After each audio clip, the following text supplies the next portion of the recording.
just a warning with you. And hello, everyone. We're live. Well, just a moment, folks. We're talking holidays here. Yeah, just to let you know, I got the review copy of the Nightmare on Elm Street box set, the 4K, and it was great. But I was wondering why my discs weren't playing. I put in like 2 or 3. I'm like, why the hell aren't they playing? And then I looked inside after I noticed, because I just grabbed it out of the box and didn't pay attention. There is an oily residue. There's some kind of residue that's inside the packaging that actually got on the disc. You wipe it off, it's fine. It doesn't seem to damage the disc or anything, but the inside the case itself, and I think Ian ran into that too, there was this residue. And I put that, dropped that in my review, and I actually emailed the PR people too about it. I'm like, hope you guys know that. And I looked online, and I guess there was another box set too where people ran into that, where there was this kind of weird residue inside that. Good to know. Yeah, I'll have to look into that. But if you have like an eyeglass cleaning cloth or something, you could just wipe the back of the disc and be fine. I gotta ask Sean. He bought them, and we watched all of them like the first week, and I don't remember him having any issues. I'll ask him when he comes back in. Yeah, it's just something to keep an eye out for. It might have just been the certain batch, like the first batch or whatever, but it could be, or the review batch because they were free. Yeah, that's true. We're giving them these. Give them the wet ones. and then I watched like 6 hours of professional wrestling because it's the holidays, so of course there's a bunch of shows on, and it's good time. Good time. Yeah, WWE lost my my stuff when they removed their stuff from Peacock, and I'm just like, you know what? I'm not going to subscribe to ESPN so I can watch my wrestling. Is everything gone from Peacock now? As of tomorrow. Yeah, they're gone. They've been. Yeah. I kept the Peacock because they had the pay-per-views on there with the subscription to Peacock. You could do all the pay-per-views. So I was like, oh, sweet. So I'd watch the shows, on the other streaming. And then when the pay-per-views came along, I could watch them live. And then they were like, oh no, we got a contract now with ESPN app, which is $30 a month. And we're all like, no. Yeah. My mom still pays for cable, so I use her cable to log into TBS and TNT so I can watch AEW the next day, and I don't pay anything. So there you go. That works. And it's not on Peacock is Toy Soldiers from 1991. Yes, I know. We're getting to it. We're getting to it. It was on Tubi. It's the last show of the year. Hello, everyone. Crazy. Yes, you've caught us in mid-conversation here in the spoiler room. It is our last one of the year and our last captive audience episode here as well. And I have a wonderful group of crew members who are not captive, who have come here voluntarily. I'd just like to say, at least a few of them have. And today we are talking about the interesting film called Toy Soldiers from 1991, starring a number of familiar faces with a plot that we're definitely going to get into. So thank you for venturing down the stairs, pulling up a chair and popping your favorite drink with us as we talk movie spoilers. And tonight, first off, the man, the myth, the legend himself, Mr. Joe Randazzo is with us today. Almost didn't make it, but I'm here. Happy to see you. And as a Packer fan, I despise it. But on the other hand, congratulations to the Bears for winning the North in like however many decades. Appreciate that. Business has been good thanks to that. Oh, so I imagine that. Well, that's why I am. I have no dog in this fight. I'm a New Yorker, but I'm like, you know what? If it makes me more money, I'm happy. There you go. And the man, the other man who is with us, a familiar voice. He hasn't been around for a while, but he's back from the Shameless Picture Show. He has graced us with his presence, and we are honored to have Michael Vyers back with us. How you doing, Mike? I'm doing well, but I'm starting to wonder if this is a captive thing because Ian and Joe are here every time, and Mark's not kidnapped me yet. So they are here voluntarily of their own free will. They will tell you that. Blink if you guys need help. But no, I'm doing great. I always like coming on the show. I'm just bad about. Usually, what happens is I'll look at what you're releasing for the month, and I'll get excited about a title and realize, oh, I have like 2 or 3 episodes of my own show that I need to do before then. So it's like, can I fit this in? Can I? It's like, I'll see what's going on next month. Tis the challenge of content creators, but we are happy that you were able to make it tonight for our last episode of 2025, and I'm for always happy to see you. and for this Thank you. film. Thank you. Yes. And then, of course, it is my right-hand man. He keeps coming back for more. It's been over 5 years now. He's been Because he's a coming back for more. captive. He no, he is not. He's here voluntarily. Quit blinking, Ian. Quit blinking. Stop it. Something in your eye. He is Mr. Ian Simmons. How you doing, Ian? Doing great, because we have not yet started talking about toy soldiers. So yes, we'll give it to Joe then. We'll give it to Joe. I'll spare Mike. Can you give the synopsis of Toy Soldiers? Well, Sean Astin is kind of the ringleader of these ne'er-do-well rich kids at this military academy run by Louis Gossett Jr. And the headmaster is Denholm Elliott, which this must have been one of his final movies. I love Denholm Elliott. I didn't expect to see him in here. One of them is the son of a gangster played by Jerry Orbach. One of them is the son of the head of the Republican Party. I'm trying to remember what else they're all very important kids, completely unrelated to what's going on in the school at the moment. The Wishmaster, Andrew Divoff, is his father is being extradited to the United States, where he is going to be imprisoned. We start out in a courtroom where he's apparently taking a whole court hostage. I think that was a judge he was talking to in the beginning, where he's like, yeah, if you don't release my father, I'm just going to start killing everybody. Throws somebody out as a warning, and then they turn on the TV where he finds out, because the judge is telling him, I don't have your father. Your father's already en route to the United States. You got here too late, which seems to be what happens every time he needs to do anything. And we'll get to that in a second, because it's literally what happens in this movie. So yeah, poor hostage dies, and they don't even have his father. So yeah, he does throw the judge out of a helicopter. It looks. I think that was the judge at least. Yeah. So back in the school, a judge in the United States who's presiding over the trial of Andrew Divoff's father, there is a fear that something might happen to the kid, so they send him away. Andrew Divoff and his goons attack the school, wanting this kid to take him hostage, but he's already gone. He manages to get everywhere just like 20 seconds too late. You know, it just occurred to me, Joe, that's the setup for Dog Day Afternoon. Yeah. I mean, really, all these movies we watched this month were Dog Day Afternoon in some way, shape, or form. You know, I missed John Q, so I don't know if that was. No, you didn't miss it. But I mean, I also realized, man, how many hostage movies did I watch this month? Because I also watched The Ref and Die Hard because it was the holiday season. I'm like, 2 more hostage movies.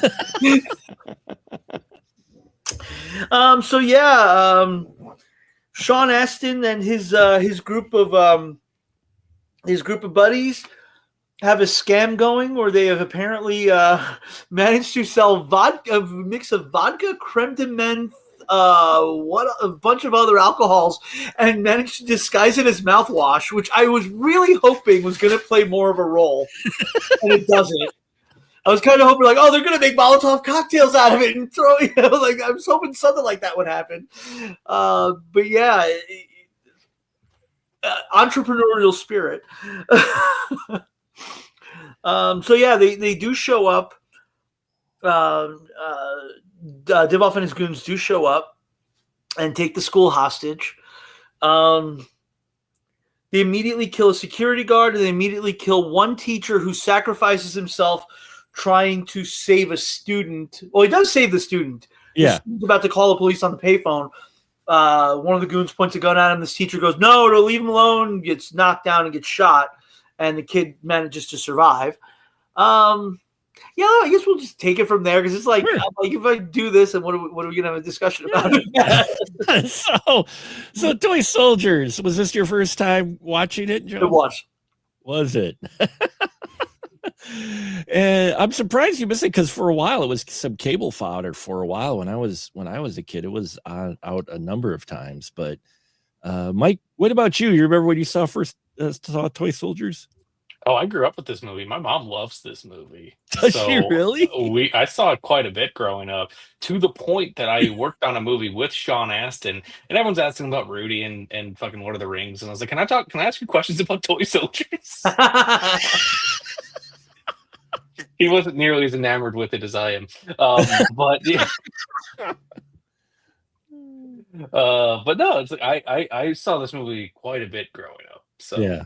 it's dumb, but I always appreciate it. I think the squib work in this movie is incredible. Okay, yeah. The squib like there's some insane squibs, and it's the explosions, and Sean Astin's just doing shit. Like I just feel like he's just like, if he can jump on or over something, he's gonna do it. To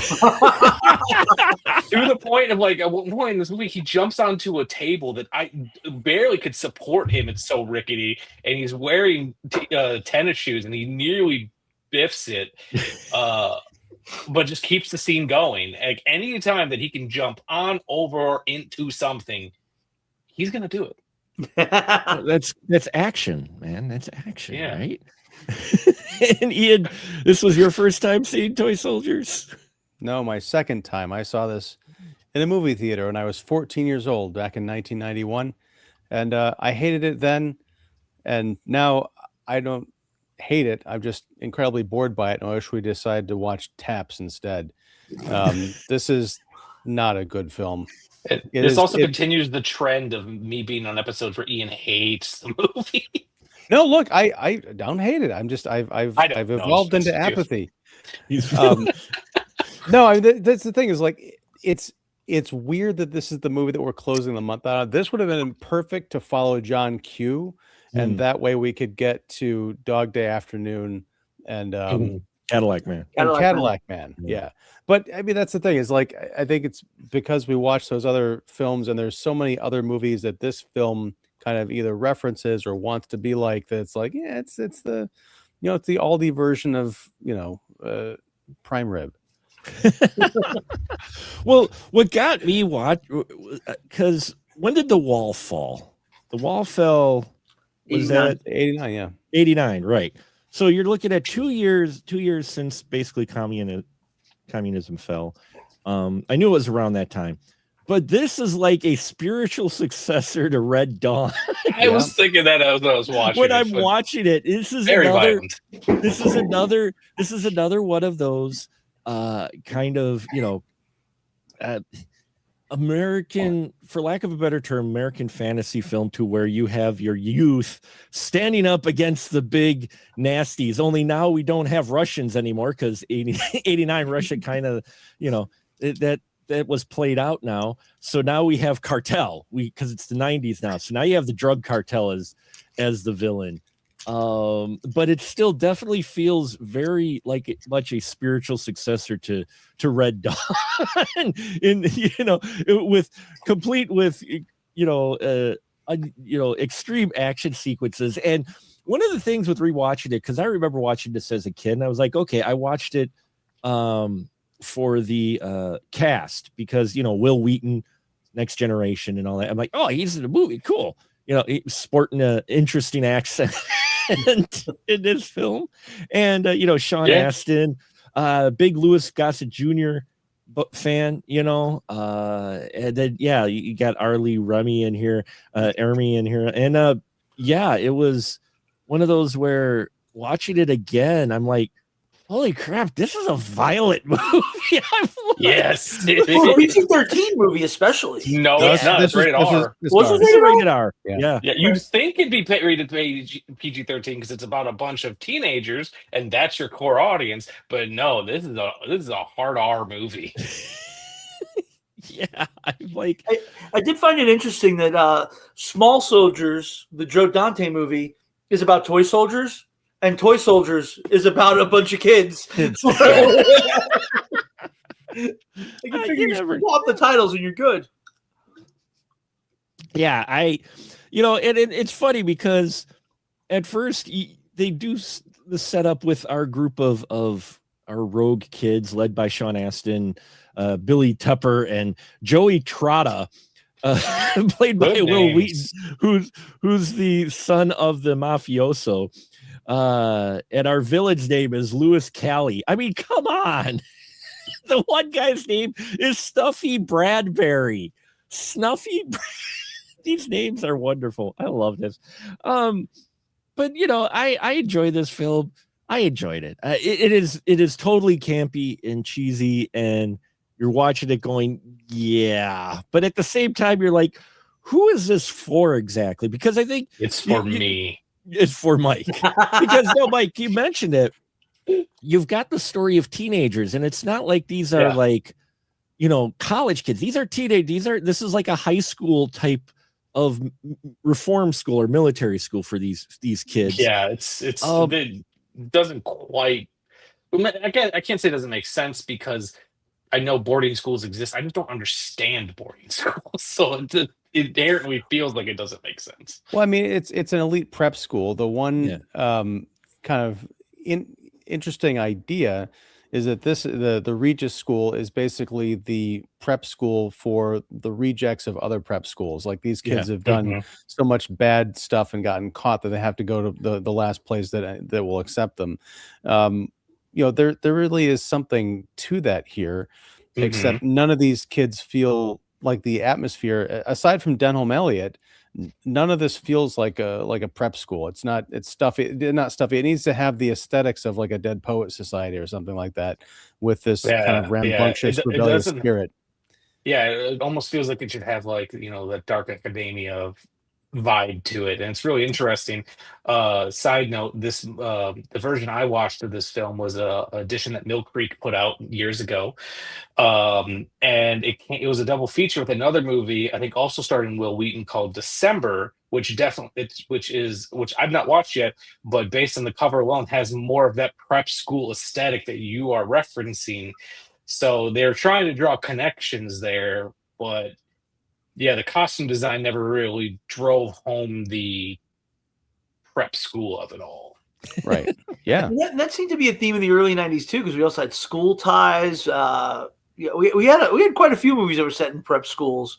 I think Dutch was also the kids coming out of a prep school. Scent of a Woman. We had a lot of prep school movies in the early '90s. Well, that's because all the yuppies in the 80s have older kids now they didn't want to deal with, so they sent them to prep school. That might make sense. Yeah. In the 80s, the kids were rebelling, the youth were rebelling against corporate entities till they became the corporate entities, and then they didn't want to deal with their kids, so they sent them to boarding schools. Sorry. That does track, actually. I mean, it's not far off with this. The school where they filmed this at was also the school where they filmed Major Payne. Oh, really? Yeah, That was a couple years later, but yeah. Yeah, it was a few years also later. It was love Major 95. Payne. Yeah. So, but It's got an acting role by Bam Bam Bigelow. It does. He's in the best scene in the movie. Yes, he is. one of the things that got me with Toy Soldiers is, they set up, supposedly it's this kind of rebellious group within a rebellious school, and you're like, okay, but the only people we really spend the most time with, and I'm not complaining, it's because they're the youngest of the kids, they're probably the top bills, is Sean Astin and Will Wheaton's characters. We only really hang with them. We get to learn a little bit about the other groups, but not really. It's all about Billy and Joey, who are up for everything, and then everybody else is kind of like, okay, the other kids, but I don't even remember. I didn't even remember their names, because it's just like, their names really don't matter, beyond those two. And actually, it's interesting because You get Arlie Ermy, who, of course, what is he going to be? He's going to be a military guy. And then you see Jerry Orbach, and you're like, oh, okay, Jerry Orbach's going to be a gangster. Dun, Okay. dun. Yeah. Okay, He was undercover. Jerry Orbach's one of the cops. No. No, he wasn't undercover. He was actually played Yeah, he's Will Wheaton's father, who is the leader of the New Jersey Mafia. Yeah. Which that was an interesting little subplot that lasted all of 5 minutes, but it's one of those things where, again, you wonder what they were trying to go for, because you've got this young teenage group of rogues, rebellious kids who are doing like 80s teen antics, like spray painting signs, and so really feel like 80s teen. But then you've got these hardcore cartel guys, and you get this heavy violence in here. And then you get the villains who are a day late and dollar short with not just showing up. I mean, our guy Louis Cali doesn't show up late to the Mexican court to get his dad, or shows up late to the prep school. At one point, and yes, folks, this is the spoiler room, Joey Trotta, who seems to have a bit of an anger management issue, played by Will Wheaton. He has an anger management and authority management issue. He hates his family that are criminals, but he also really hates that nobody's doing anything against these cartel guys at the school. So he decides at one point, screw it, I can't take it anymore. And he hits a guy. He gets the gun away from the guy, this submachine gun. They rock his shit in that movie. And he runs out the door and starts firing. And this guy shoots him dead. Unfortunately, the edit's horrible, so he reacts before we ever see the squibs. So the guy shoots at him, and he puts his arms up, but there's no squibs. And then we cut to a close-up, and then we get more gunfire, and then we see the squibs. So unfortunately, that didn't jive so well. But they kill the gangster kid. We should set up that there was a deal being made, right? Because you see Jerry Orbach telling somebody, one of his guys, because they have a connection with this cartel, to get in touch with the father. We see the father getting out of prison. He sends a message to his son through Morse code, and then they call Joey out of the room, bring him into the office, and tell him you're being released. But he doesn't want to go because he feels loyalty to his buddies, and he's like, no, this is wrong. I don't want to go if they're staying behind. And as he's being let out by one of the guys, that's when he tells him, okay, cool, I'm going to go. Andrew Divoff tells him, we're letting you go because we respect your father. He's like, well, I fucking hate my father. He's a criminal asshole. I don't want any special favors from him. Fuck my father. Fights with the guy, gets the gun away, goes outside, starts shooting, doesn't get the other guy, and then goes down in a hail of bullets.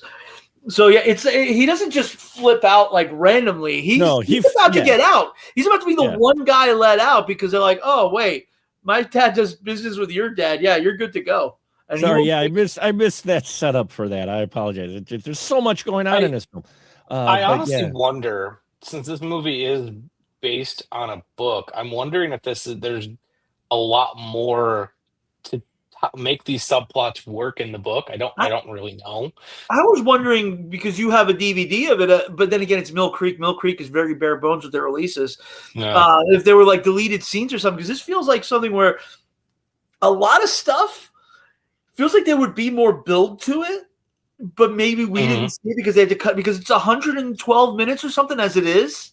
Yeah, it kind of moves, and despite that sequence you're talking about, Mark, where Will Wheaton is reacting to the squibs before he gets hit, like, other than that, the movie has a really strong pace to it. But because it was edited by Michael Kahn, who is Spielberg's go-to editor, right? But I wouldn't be surprised if there is stuff cut out. That might resolve more of this stuff. It might build up more of it. Because I feel like even though, they spray painted over Regis, they spray painted Rejects. So it's the St. Rejects School. Yeah. And they also did it to the cop car. To the local sheriff's car. Yeah. I feel like maybe that was something that maybe they took a little further, and it wound up on the cutting room floor, because it doesn't feel like, it feels like that's something else that got set up and dropped. It feels like the vodka masquerading as mouthwash was got set up and dropped. And to me, that just all feels like character stuff. It feels like they don't have a whole lot of time, and they're probably trying to get this as lean as possible. So I feel like in the writing aspect of it, they're like, let's just set up these little things. You know, Sean Astin's penchant for spray painting, the whole little vodka thing, the phone sex opera. Like, let's set up these little things so that way we can really establish quickly that these are quote unquote bad kids. It's kind of it's a almost like in RoboCop. You don't get a lot of time with RoboCop while he's a human, so you just need to murder the shit out of him so you feel bad for him. You don't have a whole lot of time before these terrorists take over the school, so we really need to establish that these are bad kids, so that way they can have an arc of being rambunctious kids who then utilize their distrust and dislike for authority to push back. Because I don't think it would have the same effect if they were polite, well-spoken kids. No, these are shits, and they're gonna be shits even to terrorists. Well, they do one thing very well. They set them up to be just bad enough. You could be like, okay, these are the bad kids, but they don't cross that line into like doing something really shitty. Yeah, it's just petty shit. Yeah, it's just teens being teens. Yeah, it's teens being teens. It wasn't how I acted as a teen because I was too afraid to get in trouble. But all intents and purposes. What? Yeah, go ahead, Dean. Jump in there. I gotta do a hard disagree on the pacing and the editing of this movie. I thought it was atrocious. All of the stuff they do to set up these kids it takes way too long. Case in point, the son of the judge who's about to be, taken off to protective custody. There's this whole long thing where Sean Astin, Will Wheaton, and unnamed never was number 6 go into the dorm room, and Louis Gossett and the cops or whoever the feds are waiting to talk to them. And Wheaton and Astin are dismissed. They go out into the hallway and they want to listen in. So there's like a top window, this divided window above the door where they can like listen in, but they're not tall enough. So Wheaton gets on top of Astin's shoulders or whatever, and they listen in. You've seen it 1,000 times. But here, we're going to have this whole thing. We really need to know how much the actors are straining to actually pull off this, physical work of standing on top of each other. And then one guy comes along and he like slaps the leg of Sean Astin or whoever, and then he's straining. And oh my God, it just takes so long. And the prank goes back involving to my thought of Sean Astin's just jumping on top of things. But I'm saying like that could have been done in a cutaway. You don't need all the physical business of like, yes, I get how they might have gotten up there. The whole thing with the basement and the mouthwash and the phone sex line, I swear to God, that's 8 minutes of screen time that is completely wasted and doesn't do anything for the rest of the movie except show, they're into tech stuff. But they don't use any of it anyway because they end up with that freaking yogurt freshman kid to do all their tech work for them anyway. That's right. Yeah. That's what I was going to say is there are. That one is a fair point. Yeah. And I think you're right that there's some things that must be on the cutting room floor because they literally set up and spend enough time with how smart Sean Astin's character Billy is. How even Louis Gossett Jr.'s character the dean, he's like impressed with the whole phone setup and the speaker thing and how he set that up, and nothing comes of it. We don't. You think they're setting up like, okay, Billy's gonna secretly tap into the phone line with his modulator that say he didn't actually smash the receiver part, and that's going to play into it, and nothing that doesn't Mark, play into this movie is very special because a number of times with a number of these setups they engage in the rule of 0.3, which is they set it up and there's like, no, just leave it hanging there, use your own imagination, choose your own adventure. There's a bit towards the end, speaking of yogurt, where Yogurt and Sean Astin are crawling through the vents. They've just rewired the drone, this giant yellow drone that somehow the terrorists have seen in action. They've seen the students using it. They've seen them flying on campus. And yet these guys who are constantly threatening to kill and or harm these kids, they never do. They don't destroy the drone. They don't shoot the kids on site who are using it. Anyway, they're crawling around in the air vents after having done this prank. They got in through the boys' bathroom by crawling up into one of the ducts Vents, above one of the yes. Johns. And at one point, Astin says to Yogurt, he says, "Wait, do you hear water running?" And Yogurt says, "Yes." And then Astin says, "Good. I thought we were in trouble." I'm like, wait a second. You hear water running in the boys' bathroom that you're about to escape into, and you don't think that's a sign of Well, trouble? No, Because there's a terrorist guy washing his hands in that bathroom down there. Right, but the setup was before they went up into the air vent, they turned the faucet on, and they were supposed to leave the water running, and then if they was trouble, they were supposed to turn the water off, and that way the guys in the vent knew if they didn't hear water, they were. Sorry, I admit that's my bad. I think I had passed out. Oh no, Which that's is a okay. No, Terrible plan. it's a terrible plan, and they blow through it's it. not smart. They blow through it quickly, but doing it It should that be the way. water's off. And Off. if you turn it on, that means someone is there. Someone's- Because at any point, somebody can come in and take a piss and wash his head, which is exactly what Well, happened. no, you see, it makes sense, Yeah. Joe, because they're dirty terrorists. They wouldn't be caught dead washing their hands. That's the whole Well, idea. And like, I also love that he's just washing his fists. yeah. The entire sequence, he's just washing his fists. It's not his actual hand, just his fist. No, just that he's washing his fists. You know how tough he is. That's how- Well, well, it's so.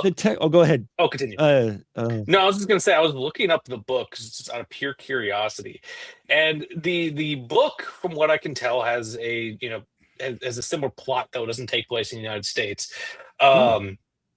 But they specifically, it takes place in Rome. It's about these Palestinian terrorists who are taking over a school in Rome that is filled with the kids of American politicians and people of importance.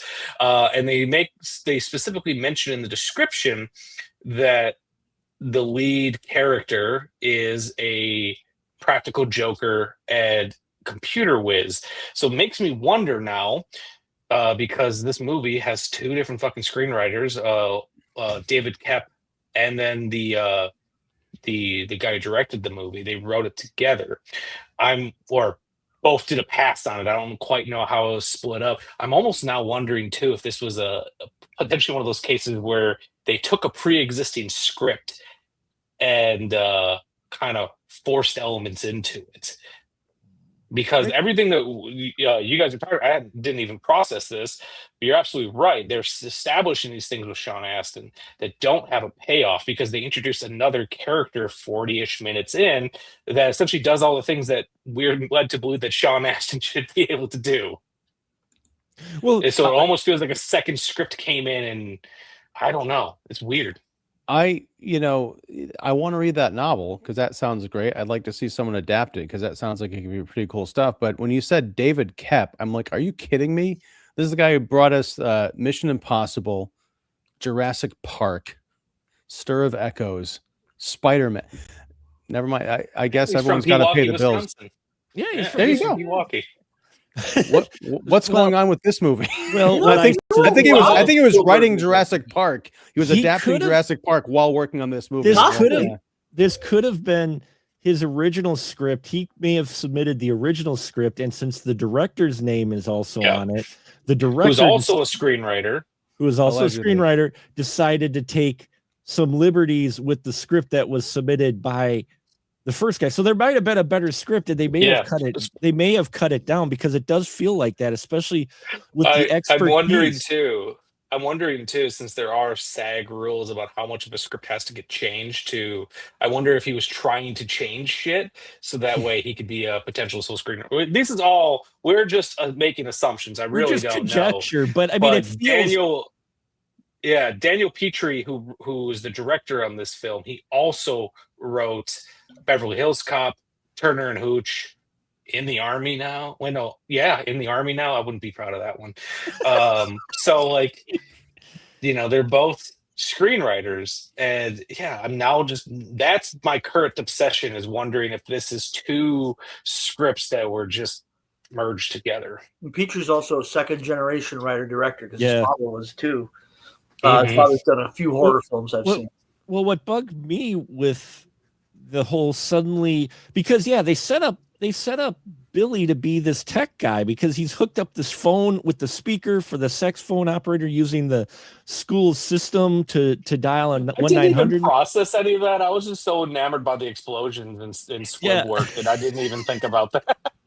So they're trying to build up that he's some kind of tech guy, and then they bring in Yogurt, and he's the tech guy. And I'm going to tell you right now, the most frustrating thing, because I work IT in my day job, okay, and it's to build tension, okay, because Lewis Callie is out of the office.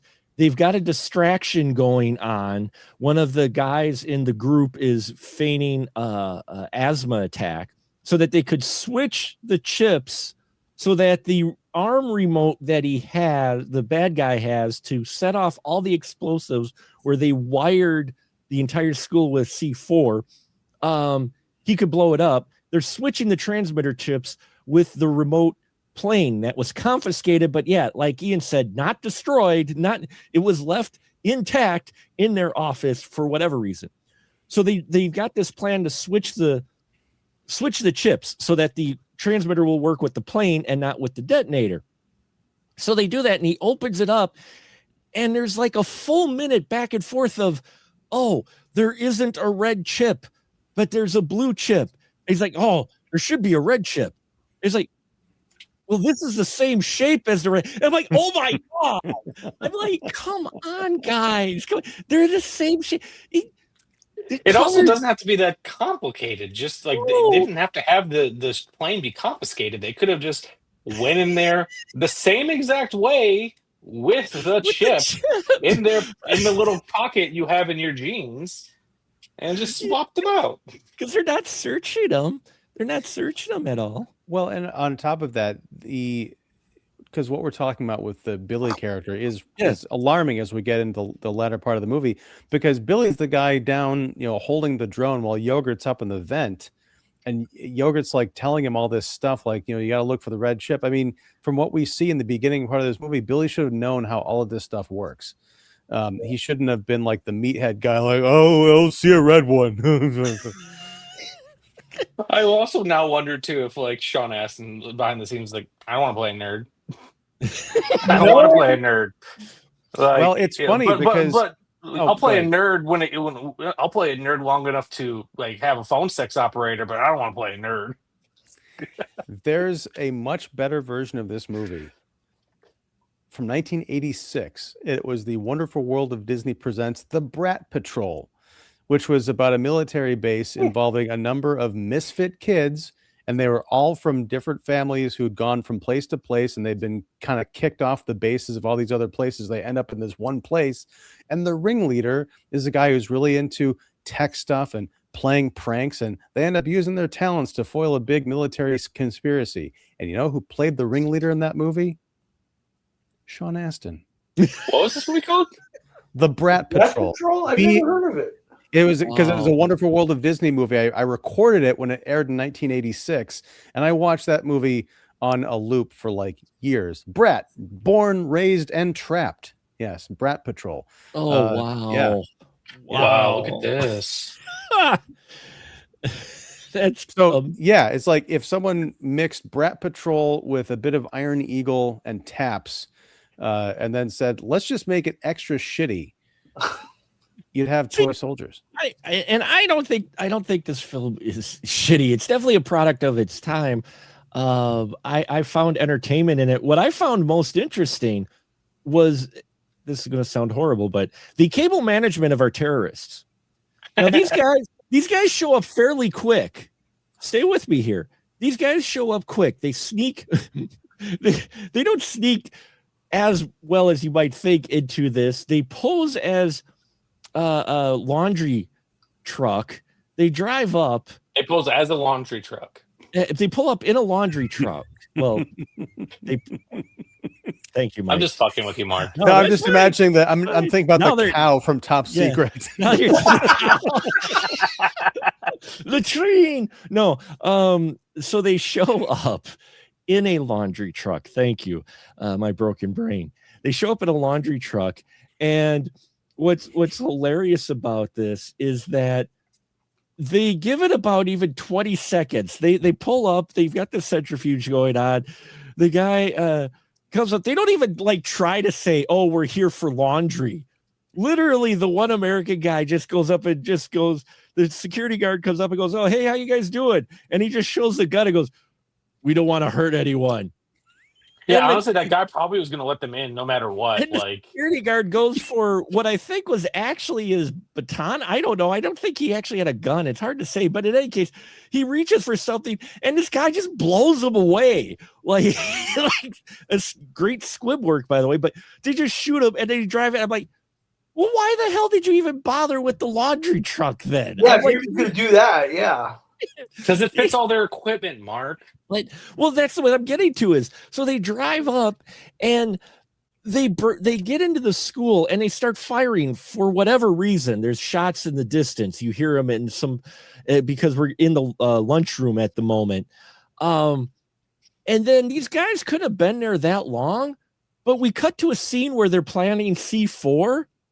And they've got the cable ran all nice too along the side of the building. It's all electrical taped up in nice bundles along the entire side of the school. And I'm like, when did they do this? It's literally. Well, I mean, they did have a team. I mean, Mark, what you're describing is not that far off from how Die Hard opened. True. I mean, but, it's well, the same setup. right. But It's Die Hard, in a school. but Die Hard, they didn't have as much to cut the phone lines, and they just put a whole briefcase full of C4 on the roof. They didn't really spread it around. Mark, just These- because they're terrorists doesn't mean they're not good at their jobs. Well, that's true. But these guys spread it out. And I'm sitting there going, wow, those guys were quick. And I'm like, damn, look at that cable mesh. They don't have none of them on the ground. They got it all taped up nice in that. And then I'm like, but why? But that's okay. I'm like, Yeah, they're going to do really nice cable management, but then their boss is going to sleep with the button on his wrist. yeah. That's one thing that got me. How did he not accidentally blow up the school while he was napping? Well, one thing Well, I want to say, because I don't think there's were you going to finish your thought, Mark? No, before go I ahead. Go ahead. I was going to say one thing I do want to say, because I don't know if there's a natural way to transition into it. For a movie that has Andrew Divoff playing a Hispanic person, he plays this role very earnestly without a lot of horrible stereotypes and eye rolling. Like, I was actually kind of impressed by how good he was in this movie, because I was really prepared for it to be very cringy. It could have been. I've seen his role, how he acts in Wishmaster. I was expecting that version of Andrew Divoff, not a this version where he actually adds a lot of pathos to his role. He's actually the lead guy. That might have been the Gruber effect. Yeah. The Gruber effect. Maybe. Yeah, that's true. Yeah. And he's actually the lead bad guy of this movie. Usually he's like a henchman somewhere. Yeah. Well, and I didn't finish my thought before because I scatterbrained. But where I was going before, way back when we were talking about the hit on his dad, why he was so late, and I was like trying to figure out, are they trying to play this a little bit as comical or what? Because not only was he late for where his dad was and where the kid was, but after Joey gets shot Godfather style on the steps of the school, the mafioso puts a hit out on Louis Kelly's dad, the drug cartel dad. And so then we cut to the scene of, you're like, why is there a prison riot? Because again, I think it goes back to their stuff on cutting room floor, because suddenly we just cut to this prison riot and a guy comes out and just slits the throat of Lewis's dad and tosses him over the rail, unceremoniously. And it's like, Well, they probably started the riots so that way that would happen. well, yeah, no, I know that, and I get that, but I mean, it's an abrupt like jump, like they're letting the audience piece together. Okay, well, they killed the mafioso kid. Now they're gonna go put a hit out on the dad, and I don't think Lewis finds out his dad is dead. I don't know if he ever does. Yeah, because that gets abandoned. Well, right, because they make a point of it that they have to move in That's the whole quickly reason they have to until they move find out. Right. Yeah. Mhm. But my bigger issue with this is there shouldn't have been. They could have saved a lot of time and money by going for realism. You don't take the head of a drug cartel who's about to be prosecuted a U.S. Justice Department case and put him in Oz. I mean, he should have been in like a solitary cell in a high class, federal prison. The hit should have been like one guard who goes in to give him his food and slips him some poison or a shank or something like that. They could have done this entire scene with 2 people, but no, they had to have got to fill up a prison with people and have the doors fly open and have a guy with a squib and throw him. It was just way overdone. I'm like, no, this guy isn't some street thug who got busted with a bag. I mean, he's my gosh, why can't I think of his name? I wonder Escobar. Pablo Escobar. Escobar, yeah, Pablo Escobar. You wouldn't see him in Joliet prison, is all I'm saying. No, that's a fair point. I wonder if some of this too also comes down to the fact that this is Daniel Petrie's directorial debut, so he's just trying to add as much shit into a movie as he possibly can, because it's like, yeah, you can do something with one scene, or you can have people throwing pieces of fiery paper down, and look at that production value. Well, but then he do in the army now afterwards, so that was his punishment. Well, the problem with that is the setup with it. When we first get to see Enrique, who's the head of the cartel, who's been busted and who Lewis is trying to get out of jail, we get like 8 cops that show up at his cell. They open it. They his door seemed to have more metal on it. Like he didn't have bars. He had like a full metal door. And they put him in change and they take him. During the riot, he's like just drifting on the walkway somewhere. And I'm just like, first off, what's he doing out of his cell? Second of all, well, they open up the doors, so they like all the doors fly open, right? Yes, but they already had him out on the catwalk. Oh, was he out there? Okay. Once the prison riots started, the guards were trying to get him somewhere, quote unquote, safer. But the riot was started to cause pandemonium, so someone can come and just fucking slice his throat. Right, but with a high profile, with a high profile prisoner like that, they're just standing there. That's the whole thing. I mean, unless they paid the cops off too, which I guess you could. Very well could have. It's just the setup of that and how we just like, meanwhile in the prison, and then suddenly Enrique gets offed, and then you're just like, oh, okay. And then yes, I know that's the motivation for the army to move in, which yeah, our military guys. Those Luke guys. Gossett Jr. got farther into that school than the military did. Luke Gossett Jr. got farther. Also, I have to say, for how much blood and gore there is in this film, I'm amused that when the grenade blows up and takes out all those army guys, the most that's on the wall is some mud. It took out 4 military guys, and the only thing on the wall is some mud. But yet, that scene a couple scenes later, when the military is trying to gun down those guys hiding underneath the stairs, they're practically drowning in a pool of blood.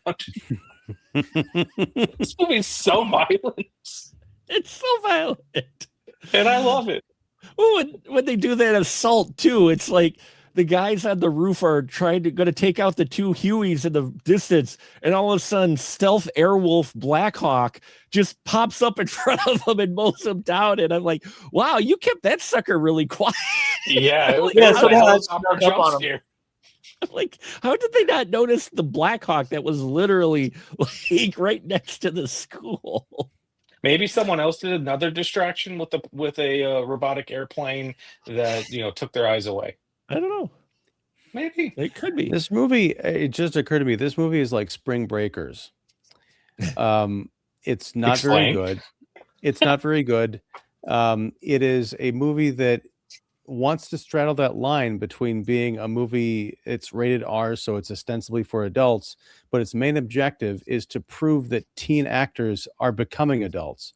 You've got Sean Astin, you've got Will Wheaton, you've got Keith Coogan, all people who, 5 years earlier were in like cutesy teen heartthrob stuff, like, Adventures in Babysitting and, being like little cute Wesley Crusher on TNG, and then Sean Astin being in the Brat Patrol and other kind of various things before, of course, he went on to be not Frodo, but Sam.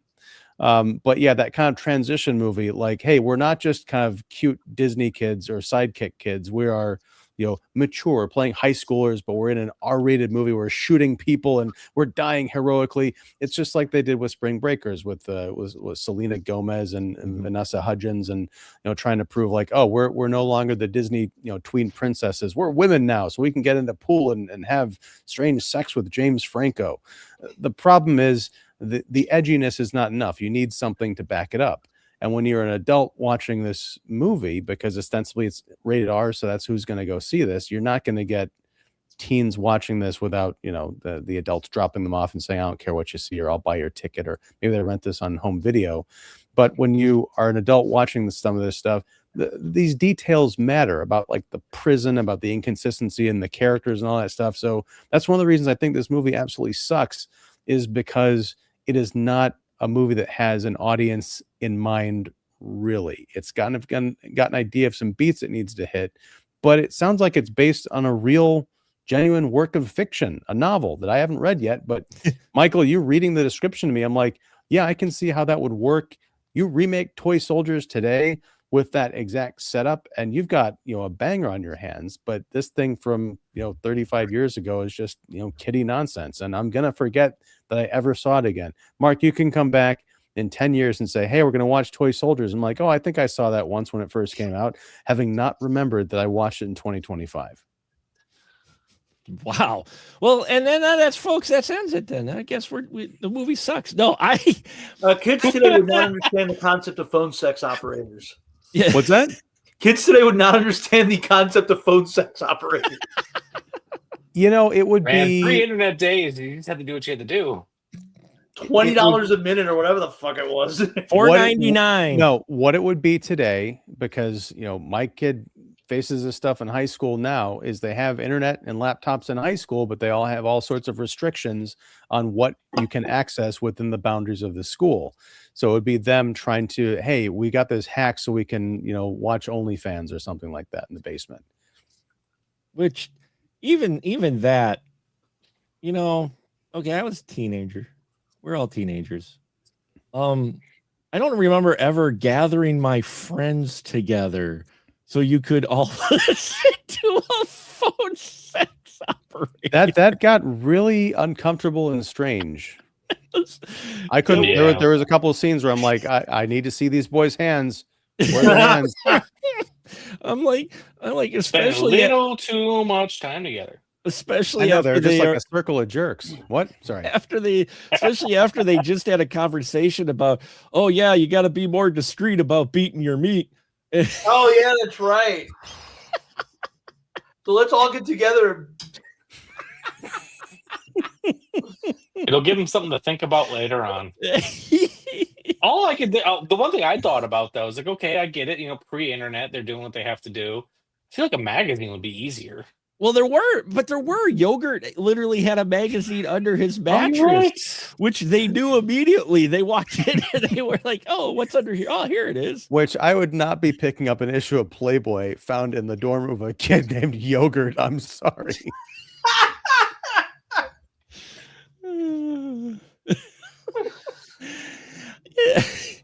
It is one of those where if you just sit back and you just watch it and don't think, I used to do, I think you enjoy it. Okay, you start scratching just underneath the surface, and a lot of points that we made tonight there. It's just, I think the big core thing is, who was this intended for? Because like I said, even when you look at Red Dawn, in a way, even that was handled at least with a little bit more like, I don't know, gravity with your characters, your kid characters, than this one, because this is like you've got the kids from Porky's thrown into, you know, a hostage situation. I want to see Pee Wee get gunned down right on the steps of a prep school. You know, and while I understand how you dislike it, Ian, like I said, I found entertainment in it. But I can see why this didn't do so well, because you watch it, you're just like, who is this for, really? Like old grown up 80s kids who grew up with those 80s crazy action comedies like Stripes or something, but that had adults. This isn't, if it wasn't involving kids, if this was like a college rather than high school. I still have no idea what about this movie appealed to my mother. Like, probably Sean Astin's bare ass, which you get to see. You know, you do get to see. I guess, but like, yeah, like I guess. So like, she probably saw it on cable after the fact, because based on when it came out, and she's not really into action films. Like, I guess she probably likes Lou Gossett Jr., but like, I can't figure out what about this movie she likes. But there's probably a reason why it had an effect on me when I was younger, because I didn't grow up in an action movie household. My parents are both a little bit older. And so like the closest thing to action films that my parents watched was sometimes my dad would watch a Chuck Norris film or a Steven Seagal film, but that was pretty rare. They watched a lot of old westerns together. So like we were a John Wayne household, and Clint Eastwood was too new for them. So except for in Paint Your Wagon, my mom was Paint Your Wagon. But you know, it's not the type of movie that she would normally go for. And the reason it had an effect on me is because I didn't see a lot of action films until I got older. Sure. So seeing something like this crazy about people who are theoretically a little bit older than where I probably was when I saw it had an effect on me. And I've always just had a nostalgia factor around it. But yeah, I've just been sitting here like, why does my mom like this movie so much? Ruined your childhood for you, Mike. If you enjoy it. We didn't mean to. But I do think you just answered your own question, because you're like, I didn't really grow up in I didn't see too many movies like this. Well, if your parents didn't either, maybe your mom's like, hey, and was the cable version cut, or was probably because I didn't realize how much gore it had until I watched the Mill Creek Blu-ray a couple years ago when I reviewed it. I was like, God damn, this movie's violent. Or they might have done that thing where they tastefully just made the blood black and white, like they sometimes did in movies when they couldn't cut around the squibs. Well, but if you look at the way it's shot, I mean, this is in 91, so cable's growing big. They almost shoot this similar to, I'm not going to say what type of film, but let's just say there are certain types of films that there are two different versions of them. One of them would play late night on Skinamax, and the other one you have to go back behind the beaded curtain to rent, but same movie, just cut. Adult films, Truffaut films. Yes, the Truffaut films, the adult films. Yes, where there blows, yeah. There were different cuts of those, or there'd be the Up All Night cut, and then there'd be a real cut of Vice Academy.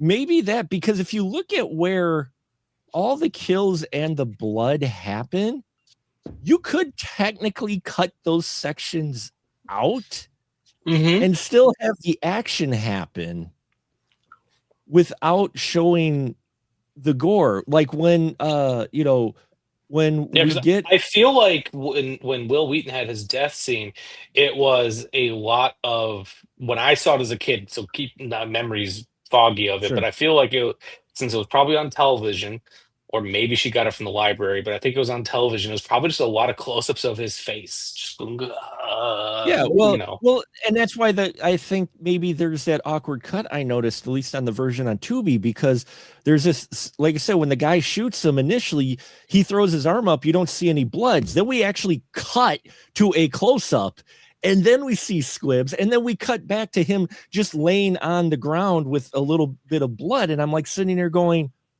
huh. And if you look at where Lewis gets shot in the head at the end, you could cut that scene right out of him, the close-up of him getting shot in the head, because you could just have the guy drawing on, shooting, and then you show the collapse of the body. It's almost like these specific, like these violent scenes were shot and edited in a way to where you could cut them out. And now more, I'm thinking about it too. Even there's not a lot of swearing. They'll say other insults that aren't necessarily curse words. Yeah, they were probably thinking about the television edit while they were working on this movie. Well, yeah, because I mean, there was always the idea of the ancillary markets at that point, where you were going to get a lot of money from, you know, licensing it out to TV. I remember, God, has it been 20 years since? As I worked on Tony and Tina's Wedding, the movie, and I was a production assistant on that. There were other films that I was like, I was involved with people who were making a lot of these movies. They were always talking about, even when I was writing, they were like, you keep the swearing down, keep this down, because you got to think of TV. You got to think of television, because that's where a lot of the money is going to come from, to kind of make up the budget. So yeah, that would make sense if they were thinking about it as they were doing it. I think that's also part of why a lot of movies are paced the way they are. Where something happens every like 10 minutes or so. Because a commercial break. Yeah. Which if you're going to a commercial break, that's roughly where it would go, like every 10 minutes. That, you know, you're right. You could pace it out like that. And furthermore, the way they shoot. I literally do that right now for Joe Bob. I mean, like, oh, okay, that's where I'm going to put it. And also the way they shoot it in general, at least back then, widescreen wasn't a huge thing yet, your widescreen TVs or whatnot. Yeah. So their monitors actually had the two different outlines to how you're going to shoot this in 3:4 for your CRT versus your widescreen experience. I remember, I forgot who it was. There was a filmmaker talking about that, though, a cinematographer or something, that was saying that, yeah, they shoot action. If you look, they had the square, and they would make sure that to avoid pan and scan, because pan and scan was so awful. Yeah. They would shoot it, and they would try to shoot most of the action within the little box because the big box would be for the widescreen. But if you wanted the main action, you shot it in the little box, so it would be on the TV, so you wouldn't have the pan and scan.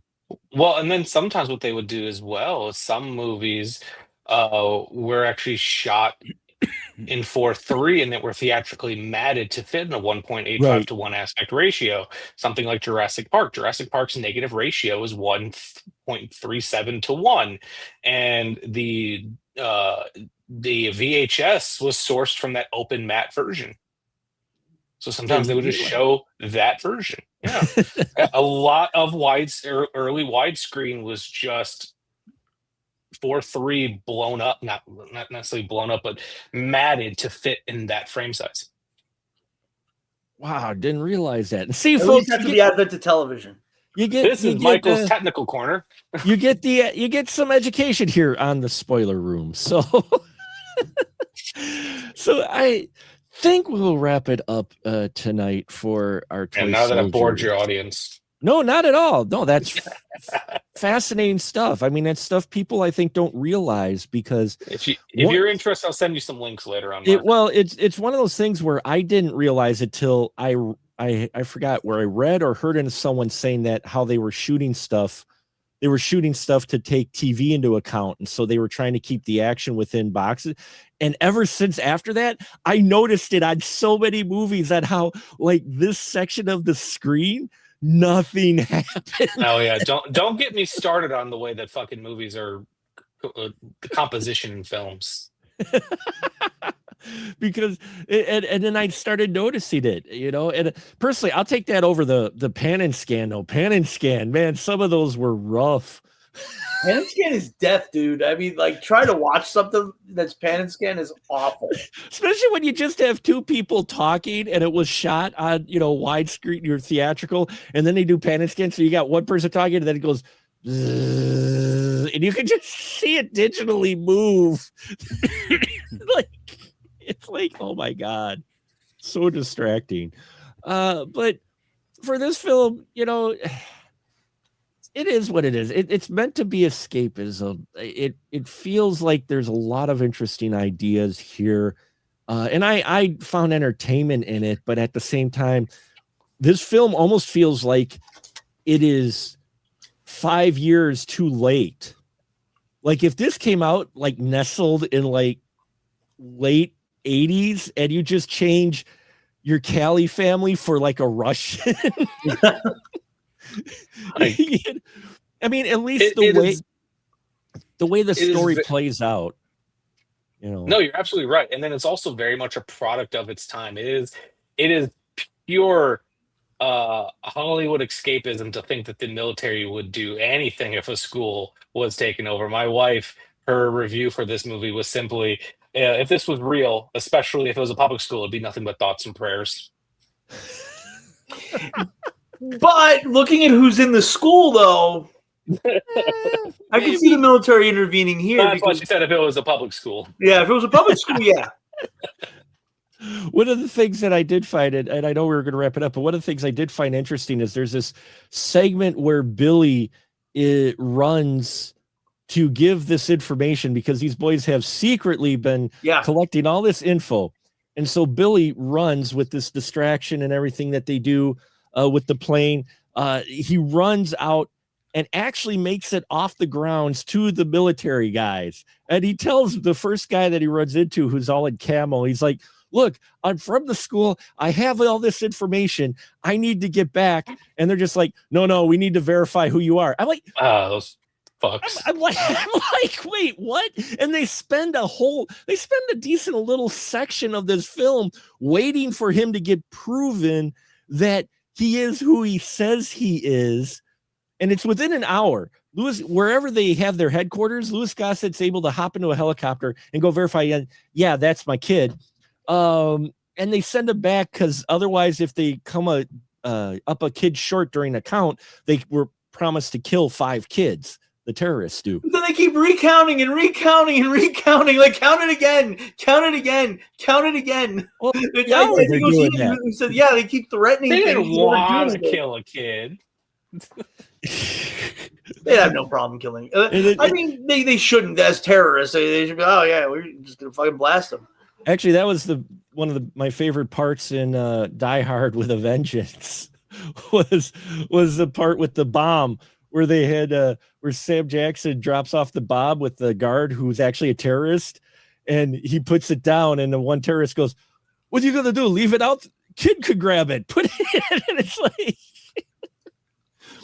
And yeah, this is a unusual little film that's got some big names in it, and it really, I have a feeling too many cooks in the kitchen with the script on this one, in all honesty.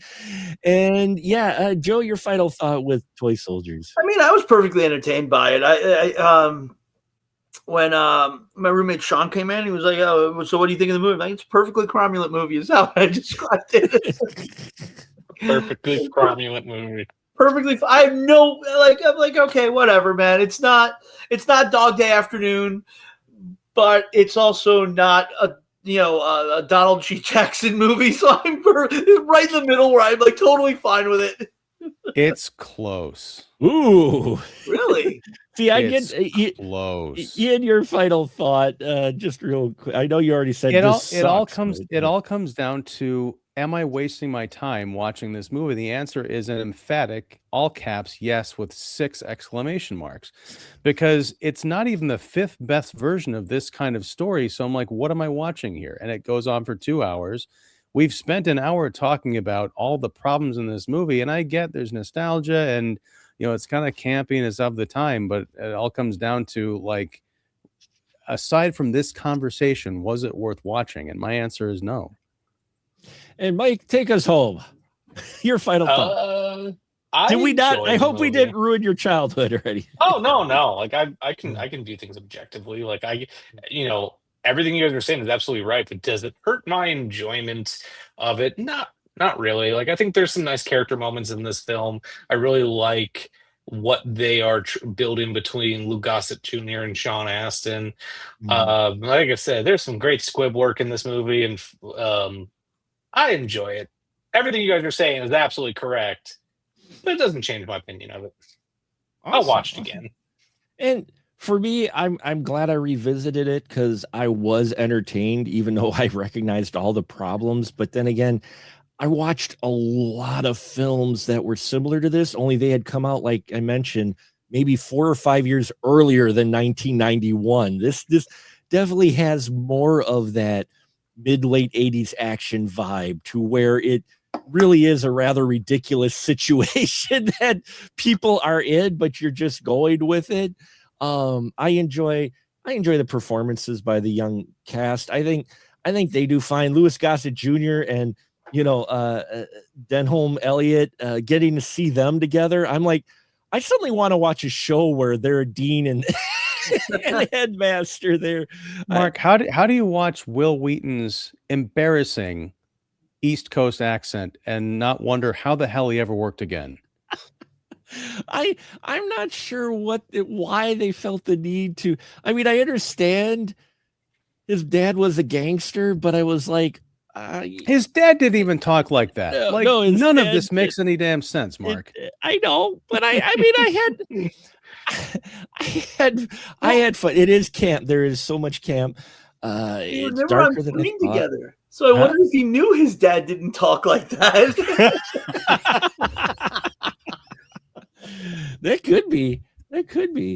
But in the end, yes, I fully recognize there's a full reason with all the moments we mentioned tonight. I did find entertainment too, but it's not one I'm going to revisit again anytime soon. But I did want to revisit it because I did watch it a couple of times when it was on cable, when it showed up on the Prime, the movie, the premium channels back in the day. And it's for the cast. I watch it for the cast. It's fun watching these actors in these younger, these in their younger form being in roles like this. And, and yeah, I like Louis Gossett Jr. I'll watch him in anything. And it was fun seeing him have fun in this movie. He gets to a stunt guy, but crash through a window. I love how this guy just kind of crashes through a window. Yeah. The school, the dean of the school crashes through the window and takes a gun and shoots the top terrorist right in the. No, actually, he doesn't. He takes a bullet. Someone shoots the terrorist in the head. He shoots at him. Well, he shoots at him. Yes, shot, and it's a very poorly shot, confusing scene because one of the other sniper guys or whoever busts through the door at the same time, and there's like crossfire. Andrew Duvall's head grows like 3 inches too. Right, but here's what I'm saying is this guy. It's not established that Louis Gossett Jr. is former military. He's not Chappie from Iron Eagle, for crying out loud. Which would have been great if they would have. I thought you think they're leading towards that with the way he's talking and everything. You're like, oh, maybe he's ex-military, but no. I mean, prep school administrator goes crashing through a window into an office. Totally fine in this high stakes situation, has the wherewithal to aim and take a shot at it. No, I'm sorry. This movie is adrenaline. Does I think not it just presumes that you would matter. think Louis Gossett Jr. is former military. I think they make the presumption that you're going to presume it. Yeah, and that's called bad writing because I've seen this guy do this kind of thing in other movies. That doesn't count towards the reality of this film. Yeah, but that's how Sly Stallone got a lot of his work. Anyway, we're going to. Last thing I want to say, Mark, is the best part about this movie is the fact that I got to ruin Sean Astin's day a couple times by constantly bringing it up while I sat with him. There was a day where, by the way, there was a day he was, doing his performance or whatever. Afterwards, he came up to me. He's like, "So what'd you think?" He was like, "I was like, it's good, but it ain't no toy soldiers." And he rolled his eyes and walked away from me. What was your role on that? I started as a PA, and then I failed upwards to become the assistant of the art director. Why was he asking you then? If you were just a PA or an art or assistant to the art director? Because there was a really small crew, and he spent his entire day out on a boat. So I was the first person he saw when he got back, and I was helping him with his like props and things. Mm. I had to give him his piss bucket. It was a prop in the movie. They needed a milk carton full of piss, so I had to make fake piss. And that's the glamour of Hollywood, folks. Thank you so much for listening to us tonight talk about toy soldiers. Thank you for a wonderful year. And now my fantastic crew who keep coming back. I don't know why, but I appreciate them wholeheartedly. Get their chance to shill away whatever they would like. So Joe, your first license to shill whatever you got. If you got anything, it's yours. Friday will be our next episode of The Last Drive-In. It is New Year's resolution night, and there are going to be 2 films with "don't" in the title. One is fantastic, and I absolutely love it. The other one was painful to the point where I actually texted Austin Jennings, and I was like, "This one actually hurt to do." Fantastic. That just whets everybody's appetite to go see that. Tune in. Joe Bob's going to be fun on his segments. Sure. One of them, there's going to be a lot of fodder to make fun of. Sure. Fantastic. Nice. And Mike, I know you got something to shill. Please, sir. Yes. I host the podcast, The Shameless Picture Show. We just wrapped up season 9. We'll be coming back for our 10th season, probably sometime in February. Some other good pieces of news is I just wrote an article for the magazine, The Physical Media Advocate, issue number 24. I wrote a piece called From Aldovia with Love, a cinephile's appreciation for Netflix Christmas movies. And then in issue 21, I got the cover story where I wrote a piece, a really long piece about The Longest Yard starring Burt Reynolds. So you can read some of my writing out there in magazines now. And then I'm writing a book to celebrate the 10th year anniversary of the Shameless Picture Show. So awesome. It's still in early phases, but I have to keep saying it's going to happen so I don't talk myself out of doing it. Well, you just went on record now here on the Spoiler Room, sir, so you're going to have to make sure that happens at some point. Mm-hmm. Is it about the show? Like what's the book? So it's called What's on Your Shame List. It is going to be a series of essays from myself and other contributors about films that they have seen, recollecting on first-time watches and how it may or may not have had impact on their life. That's awesome. Oh, that's awesome. That sounds Very great. cool, Look forward to seeing that. Yeah. Thank you. Like I said, it's still in early phases, but I had to tell myself it was happening, or else I would talk myself out of doing it. No, you should definitely do it. Absolutely. You got to do it. And Mr. Ian Simmons, please, the floor is yours. I'm Ian Simmons. I run Kicking the Seat, which you can find at kickseat.com and right here on YouTube. I do movie reviews and interviews and live streams and all that good stuff. Our last show of the year will be on Tuesday, 8 p.m. Central. We're going to be talking about Boogie Nights from 1997, which has one of the all-time great New Year's parties ever captured on film. So check that out. And yeah, lots of good stuff. I'm also here every Sunday night. Wait. Yeah, it is. It is Sunday. No, when did you change it? I have no idea. Monday. I forgot why. I did. It was like scheduling stuff. So, people are Mark can speak to. Oh yeah, because a lot of you guys were going to the what do you call it, screenings? The press screenings and things. And, well, I also moved it because of personal reasons. I want to go to press screenings. Damn. The personal reasons of it worked in better with the schedule for my family because of Monday nights occasionally, even though they normally didn't regularly work, someone occasionally would have to work. And so it made it scheduling a little bit easier. And moving in an hour earlier, we get more of their crew members as well, because everybody has actually real lives. But even these fine folks managed to pause their real life to be on our show, which I appreciate. And I appreciate all our listeners. We grew so many listeners this year. Thank you so much for a great 2025. We've grown by leaps and bounds, not only on the YouTube channel, but on the podcast channel. And it's nothing without my crew. So first off, all to my crew here tonight and anyone who's been on the show all year and all my listeners, I thank you so much for your support and hope you've been enjoying these episodes. Next year, in like 3 days, we start marking the 20th anniversary of being on YouTube, and it'll be year 13 of the podcast. And we are kicking off a new yearly season. If you didn't hear, it's going to be Animation Nation, where at least one film we talk about each month will be an animated film. Folks voted on it. I opened it up. You voted. I took the top 12 films, and then I built themes around those films like I always do. So next month, January, is going to be Fantastically Dark.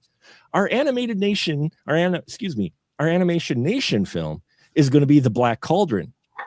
Built around that theme, we're going to be looking at Dragon Slayer, Legend, and Clash of the Titans, the original film, the Ray Harryhausen. I need to get on one of these. Spectacle. I got to look at my schedule. So we've got Fantastically Dark month coming up in Animation Nation. Hope everyone has a safe and fun New Year's celebration, and we look forward to seeing you again soon. But until then, we are just going to say good night, everyone.